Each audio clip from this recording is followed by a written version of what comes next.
Students, चलो अब important topics की बात कर लेते हैं। अगर आपने प्रीवियस वीडियो नहीं देखी है जिसमें हम 25 से सीधा 95% का टारगेट अचीव करने वाले, तो सबसे पहले अपने स्केड्यूल वाली वीडियो देख के आओ। देन उसके बाद ये वाली वीडियो देखना है कि हमें अपने हार्ड वर्क को स्मार्ट वर्क में कैसे चेंज करना है। ठीक है, तो हम यहाँ पे डिस्कस करने वाले हैं हर एक चैप्टर के इंपॉर्टेंट टॉपिक्स, और उस इंपॉर्टेंट टॉपिक्स में क्या क्वेश्चन आ सकता है। थियोरेटिकल क्वेश्चन आ सकता है, कॉन्सेप्चुअल बेस्ड क्वेश्चन आ सकता है, या न्यूमेरिकल बेस्ड क्वेश्चन आ सकता है। तो चलो स्टार्ट करते हैं। तो सबसे पहले अगर मैं सॉल्यूशन चैप्टर की बात करूं, तो सबसे पहले अगर मैं हेनरीज की बात कर रही हूं, तो इस पे मेरा एक एप्लीकेशन बेस्ड क्वेश्चन भी आ सकता है, या डायरेक्ट क्वेश्चन आया तो सीधा मेरे को यहाँ पे स्टेटमेंट पूछ ली जाएगी।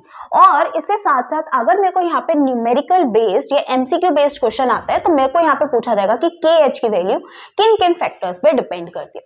सेकेंड, अगर मैं रॉल्ड्स लॉ का पूछूं, तो रॉल्ड्स लॉ और हेनरीज लॉ में क्या सिमिलैरिटी होती है, आपको ये क्वेश्चन पूछ लिया जाएगा। तो अगर मैं यहाँ पे नॉन आइडियल सॉल्यूशंस की बात करूं, जिसमें हमारे पास होता है positive deviation and negative deviation, तो उसमें आपको इसके एग्जांपल्स के बेसिस पे क्वेश्चन आएगा, जो हमारा एमसीक्यू बेस्ड क्वेश्चन आ सकता है।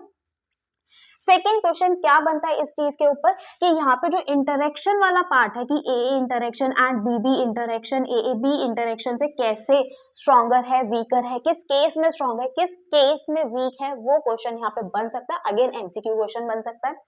अगर मैं यहाँ पे एजियोट्रॉपिक की बात करूं, अगेन एजियोट्रॉप्स में हमारे पास यहाँ पे डिफाइन के क्वेश्चन आ सकते हैं, और maximum and minimum boiling azeotropes पे क्वेश्चन आ सकते हैं विद एग्जांपल आपको लर्न करना है, क्योंकि डायरेक्ट आपसे पूछ दिया जाएगा कि फिनॉल एंड एनिलीन कौन सी हमारी मैक्सिमम या मिनिमम बॉइलिंग एजियोट्रॉप शो करता है, या पॉजिटिव डेविएशन शो कर रहे हैं, नेगेटिव डेविएशन शो कर रहे हैं। तो हर एक एग्जाम्पल लर्न करना इंपॉर्टेंट है। देन उसके बाद अगर मैं कॉलिगेटिव प्रॉपर्टी की बात करूं, तो कॉलिगेटिव प्रॉपर्टी में पहला ग्राफ पर क्वेश्चन आ सकता है कि उस पे ग्राफ पे बताओ। सेकेंड, यहाँ पे न्यूमेरिकल के चांसेस सबसे ज्यादा है कि न्यूमेरिकल एक क्वेश्चन आना ही आना है इस टॉपिक कॉलिगेटिव प्रॉपर्टी, और कॉलिगेटिव प्रॉपर्टी में सेम आई फैक्टर के ऊपर क्वेश्चन। ठीक है, तो ये था सोल्यूशन चैप्टर का। अगर हम इलेक्ट्रोलिसिस चैप्टर की बात करते हैं, तो सबसे पहले नर्स्ट इक्वेशन पे हमारा डेफिनेटली एक न्यूमेरिकल बनता ही बनता है। अगर हम यहाँ पे वेरिएशन की बात करें, तो वेरिएशन पे सबसे पहले ग्राफ से related weak electrolyte and strong electrolyte वाला क्वेश्चन आ सकता है। वो हमारा केस स्टडी बेस भी आ सकता है, कॉम्पिटेंसी बेस भी आ सकता है। और यहाँ पे अगर मैं कॉलरॉश लॉ की बात करूँ, तो कॉलरॉश लॉ का न्यूमेरिकल आने के चांसेस ज्यादा है as compare to its statement. Then अगर मैं यहाँ पे फेरेडेज लॉ की बात करूँ, तो इसके दोनों लॉज के स्टेटमेंट लर्न करके जाना। ठीक है, देन अगर मैं प्रोडक्ट ऑफ इलेक्ट्रोलिसिस की बात करूं, तो अगेन प्रोडक्ट ऑफ इलेक्ट्रोलिसिस पे आपसे पूछा जा सकता है कितने कूलम ऑफ इलेक्ट्रिसिटी यहाँ पे जनरेट हो रही है, तो इन कूलम में आपको वो बताना है। तो वो क्वेश्चन भी आपसे पूछा जा सकता है। और इसमें बैटरी के डायरेक्ट क्वेश्चन आने के मैक्सिमम चांसेस है कि 3 मार्कर का क्वेश्चन आएगा, उसमें आपको कैथोड और एनोड पे होने वाली रिएक्शन वहां पे लिखनी है। तो प्राइमरी सेल और सेकेंडरी सेल के बारे में पूरी चीजें आपको करके जानी है विद इक्वेशंस। ठीक है, अगर हम चैप्टर 3 की बात करते हैं, दैट इज केमिकल काइनेटिक्स, तो सबसे पहला पार्ट आपका रहता है कि डिफरेंस आपको ऑर्डर एंड मॉलिक्यूलैरिटी में पता होना चाहिए कि यहाँ हमारा कौन सा रेट लॉ पे डिपेंड कर रहा है और कौन सा मास लॉ पे डिपेंड कर रहा है। सेकेंड, हमें इनके ग्राफ पता होने चाहिए, मैंडेटरी है, ग्राफ पे क्वेश्चन आना ही है कि फर्स्ट ऑर्डर रिएक्शन का है या हमारा जीरो ऑर्डर रिएक्शन का ग्राफ है।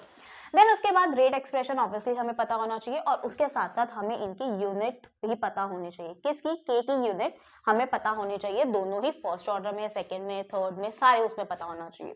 देन उसके बाद अगर मैं एक्सपेक्टेड न्यूमेरिकल की बात करूँ, तो फर्स्ट ऑर्डर पे आने के चांसेस सबसे हाई है कि फर्स्ट ऑर्डर पे हमें न्यूमेरिकल्स देखने को मिल सकते हैं। तो न्यूमेरिकल के क्वेश्चन, क्योंकि यहाँ पे ना डायरेक्ट क्वेश्चन आने होते हैं, तो प्लीज उसको छोड़कर बिल्कुल भी मत जाना। देन उसके बाद अगर मैं अरेनियस की बात करूँ, तो अरेनियस के ऊपर हमसे एक क्वेश्चन आ सकता है उसकी बिल्कुल परफेक्ट इक्वेशन के ऊपर कि ये वाली चीज क्या रिप्रेजेंट करती है, इसका सिग्निफिकेंस क्या है। तो ये वाले क्वेश्चंस हमारे मेन क्वेश्चंस इसमें बन सकते हैं। तो देख रहे हो इतने बड़े चैप्टर को कितने छोटे से पार्ट्स में कन्वर्ट कर दिया, और इसी से हमारा जो हार्ड वर्क का प्रोसेस वो बिल्कुल ही स्मार्ट वर्क में कन्वर्ट होता जा रहा है।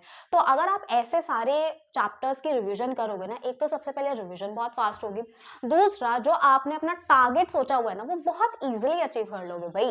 तो ये वाले जो मेन टॉपिक्स है वो तो करके ही जाने हैं। करके ही जाने, मतलब करके ही जाने, इसको बिल्कुल नहीं छोड़ना है, क्योंकि ये वाले ऐसे टॉपिक्स है जिसमें सबसे ज्यादा चांसेस है आने के। अब डीएनएफ ब्लॉक की बात कर लेते हैं। तो सबसे पहले मैंने यहाँ पे बोर्ड में पहले ही लिख दिया preparation part most most most important, और ये चांसेस है ही इसके आने ही है। मतलब मैं बोलूँ ना कि प्रीवियस ईयर के डेटा पे भी देखकर कि सबसे ज्यादा रिपीटेड क्वेश्चन है इसका प्रिपरेशन पार्ट, चाहे वो K2CR207 हो या KMNO4 हो, उसका प्रिपरेशन पूछा ही गया। डायरेक्ट प्रिपरेशन में पूछा गया कि प्रिपेयर दिस फ्रॉम दिस, या हमें यहाँ पे पूछा गया कि आइडेंटिफाई करना है ABC वाले क्वेश्चंस के बेसिस पर। तो दो ही इसके टाइप के क्वेश्चंस आ सकता है, उससे ज्यादा इसमें कोई भी प्रोग्रेस देखी नहीं गई है। देन अगर थोड़ा बहुत इधर क्वेश्चन आता है तो हमें उसे एक्स्ट्रा ABCD वाले पार्ट में हमें स्ट्रक्चर भी पूछ लिया जा सकता है उसका, और कलर भी पूछ लिया जा सकता है। देन सेकेंड यहाँ पर एक मार्कर या हमारा 2 मार्कर का क्वेश्चन आ सकता है कि यहाँ पर जो ट्रांजिशन एलिमेंट्स है और जो डी ब्लॉक एलिमेंट्स है उसमें डिफरेंस क्या होता है। जिंक एक ट्रांजिशन एलिमेंट है या डी ब्लॉक एलिमेंट है, तो उसमें आपका डिफरेंस पूछा जा सकता है। अगर मैं यहाँ पे ग्राफ की बात करूँ तो ग्राफ यहाँ पर 3D 4D 5 के बहुत सारे ग्राफ दे रखे, चाहे मेल्टिंग पॉइंट हो, यहाँ पे आयनिक हमारा रेडिया के बारे में पूछा हो, एटॉमिक रेडिया के बारे में पूछा हो, या आयनाइजेशन एंथैल्पी के बारे में पूछा हो, तो सेम सबका रीजन लेंथेनॉइड कॉन्ट्रैक्शंस पे ही रहता है। तो ग्राफ, क्योंकि अभी ना थोड़ा फिजिक्स का स्टैंडर्ड देखकर थोड़ा केमिस्ट्री में बोला जा रहा है कि कॉन्सेप्चुअल कुछ ज्यादा ही पूछा जा सकता है, तो उसमें ग्राफ का क्वेश्चन बहुत अच्छा बनता है। तो उसमें ग्राफ दे दिया जाएगा, ये ग्राफ किस चीज को रिप्रेजेंट कर रहा है, कौन सी प्रॉपर्टी को रिप्रेजेंट कर रहा है, और ये जो इतनी फ्लक्चुएशन आ रही है वो किस बेसिस पे आ रही है। तो आंसर सिंपल है भैया, लेंथेनॉइड कॉन्ट्रैक्शन। लेंथेनॉइड कॉन्ट्रैक्शन, चाहे कुछ भी गड़बड़ हो रहा हो डीएनएफ ब्लॉक में, तो मेन उसका आंसर लेंथेनॉइड कॉन्ट्रैक्शन ही रहता है। देन उसके बाद हाँ, ये क्वेश्चन भी इंपॉर्टेंट है कि लेंथेनॉइड कॉन्ट्रैक्शन और एक्टिनॉइड कॉन्ट्रैक्शन में कौन ज्यादा पावरफुल है, ये भी पूछा जा सकता है। तो छोटे मोटे क्वेश्चन है, आपको पूरा सब कुछ पढ़ने की जरूरत नहीं है, डायरेक्ट यही क्वेश्चन आने यहाँ पे बनते हैं। तो यहाँ पे ये छोटे चटर पटर वाले क्वेश्चन ना करके जरूर जाना। देन उसके बाद अगर मैं यहाँ पे पोटेंशियल की बात करूँ तो अगेन ये तो बच्चों वाला क्वेश्चन है, 10th में भी पढ़ के आए हो, बट यहाँ पे सिर्फ और सिर्फ चार्जेस की बात हो जाती है। तो यहाँ पर आपको स्ट्रॉन्ग रिड्यूसिंग या ऑक्सीडाइजिंग पावर पूछा जा सकता है, एजेंट पूछा जा सकता है, तो इन क्वेश्चन पे भी आपके आ सकते हैं। देन उसके बाद यहाँ पर एक उभरता सितारे की तरह क्वेश्चन जनरेट हो रहा है कि ये एज अ कैटलिस्ट क्यों एक्ट कर रहा है। देन उसके बाद यहाँ पर इंटरस्टिशियल कंपाउंड्स का स्टेटमेंट भी पूछा जा सकता है, डिफाइन, और 1 मार्कर के क्वेश्चन में MCQ भी पूछा जा सकता है कि यहाँ पर विद एग्जाम्पल के साथ बताओ कि कौन सा हमारा इंटरस्टिशियल कंपाउंड एक्ट कर रहा है। तो 4 एग्जांपल इसके दिए, तो उसको लर्न करके जाना। ओके सी, अब यहाँ पे हम कोऑर्डिनेशन कंपाउंड्स की बात करते हैं। तो कोऑर्डिनेशन कंपाउंड में सबसे पहले आयोपेक पे क्वेश्चन कंफर्म है कि आने ही आना है। क्या तो आपको यहाँ पे फॉर्मूला दिया होगा और उसको आपको नेमिंग करनी होगी, या आपको नेम दिया होगा और उसका फॉर्मूला आपको फाइंड आउट करना होगा। तो यहाँ पे ऑब्वियसली ये 1 मार्कर का तो हम एक्सपेक्ट कर ही सकते हैं कि आएगा ही आएगा, और 1 मार्क से ज्यादा का भी आ सकता है। सेकेंड, अगर मैं VBT और CFT पे क्वेश्चन बोलूँ, आना ही आना है। देन अगर मैं यहाँ पर 1 मार्कर का क्वेश्चन अगेन एक्सपेक्ट करती हूँ कि मैं यहाँ पे एनर्जी गैप और पेयरिंग एनर्जी के बेसिस पे देखूँ कि कौन सा स्ट्रॉन्ग फील्ड लिगेंड एक्ट कर रहा है और कौन सा वीक फील्ड लिगेंड एक्ट कर रहा है, कि यहाँ पर कौन किस में ज्यादा होता है, तो ये क्वेश्चन इंपॉर्टेंट है, आ सकता है। देन उसके बाद आइसोमेरिज्म की बात करें और यहाँ पे एनर्जी एंड वेवलेंथ की बात करें, तो यहाँ पे ये कुछ इंपॉर्टेंट क्वेश्चन बनते हुए हमें नजर आ रहे हैं। अब यहाँ पे ना हम पूरी ऑर्गेनिक की बात कर लेते हैं, यानी कि पूरी ऑर्गेनिक में ये मेजर क्वेश्चंस हैं जिनके आने की प्रोबेबिलिटी बहुत हाई है। तो सबसे पहले एसिडिटी की बात करते हैं। एसिडिटी पे आपको, चाहे आपने प्री बोर्ड्स के पेपर भी देख लेना, एसिडिटी पे एक ना एक क्वेश्चन तो आया हुआ है। तो एसिडिटी का कॉन्सेप्ट सब में बिल्कुल सेम है, बस एक बार कॉन्सेप्ट देख लेना, देन दुनिया जहां के क्वेश्चन आप सारे अटेम्प्ट कर लोगे। ठीक है, तो सबसे पहले ऑब्वियसली आप इस चीज को रट नहीं सकते, तो आपको थोड़ा सा इसका कॉन्सेप्ट देखना ही होगा। तो हम यहाँ पे एसिडिटी की बात करते हैं। देन नेम रिएक्शन सबसे इंपॉर्टेंट है, तो नेम रिएक्शन के लिए तो अलग से एक आप शीट बना लेना, आपको ज्यादा टाइम नहीं लगना। आपको लग रहा होगा कि अभी तो इतना सारा सिलेबस है, बट जो भी ये छोटे छोटे टॉपिक्स है ना, सही में आपका 1 घंटा भी यहाँ पे यूटिलाइज नहीं होगा। और जैसे मैंने अपने फर्स्ट वीडियो में बताया था कि रिएक्शंस को लर्न कैसे करना है, अगर आपने वो वीडियो अभी भी नहीं देखे तो प्लीज उसको जाकर देखो, क्योंकि उसमें मैंने आपको पूरा स्ट्रेटेजी बताया है कि रिएक्शंस को कैसे लर्न करना है। और देन उसके बाद अगर मैं बात करूँ तो केमिकल डिस्टिंग्विश पे यहाँ पे क्वेश्चन आता ही आता है। हमारा डायरेक्ट क्वेश्चन क्या बनता है कि यहाँ पर मेरे से आपसे पूछ लिया जाएगा कि यहाँ पे आप डिफरेंस बताओ एल्डिहाइड एंड कीटोन के बीच में, तो डायरेक्टली डिफरेंस आ जाएगा। और अगर आइडेंटिफाई करना आ जाएगा तो आपसे ये पूछ लिया जाएगा कि एक ए कंपाउंड है, वो हमारा 2,4-DNP टेस्ट दे रहा है, देन उसके बाद टॉलेंस टेस्ट भी दे रहा है, देन उसके बाद आइडोफॉर्म टेस्ट भी दे रहा है, तो आइडेंटिफाई करना है A, B, C। तो ये हमारा मेजरली क्वेश्चन बन सकता है। देन अगर मैं उसके बात करूँ कि SN1 SN2 मैकेनिज्म आपको पूरा अच्छे से करके जाना है, उसका रिएक्टिविटी ऑर्डर आपको अच्छे से करके जाना है। देन उसके बाद आपको यहाँ पे कंप्लीट रिएक्शंस का क्वेश्चन आ सकता है, जिसमें आपको एल्डोल और विलियमसन सिंथेसिस का एक बार मैकेनिज्म देख लेना। विदाउट मैकेनिज्म आप सॉल्व नहीं कर पाओगे कोई भी क्वेश्चन को। देन HVZ रिएक्शन के ऊपर आपको पूछा जा सकता है क्वेश्चन, मेन और कैनिजारो रिएक्शंस के ऊपर पूछा जा सकता है।